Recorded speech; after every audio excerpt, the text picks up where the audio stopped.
Assalamualaikum warahmatullahi wabarakatuh.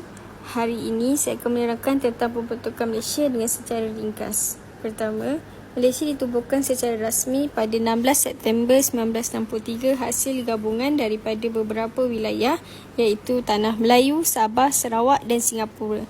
Idea pembentukan Malaysia dicadangkan oleh Tunku Abdul Rahman pada tahun 1961 bagi mengukuhkan kestabilan politik, ekonomi dan keselamatan di rantau ini. Pembentukan ini juga adalah untuk bertujuan untuk mempercepatkan lagi kemerdekaan bagi Sabah dan Sarawak daripada penjajahan British. Walau bagaimanapun, ia terdapat beberapa cabaran seperti tentangan dari negara jiran dan perbezaan pandangan dalam kalangan rakyat. Namun, usaha rundingan berjaya menyatukan wilayah-wilayah ini.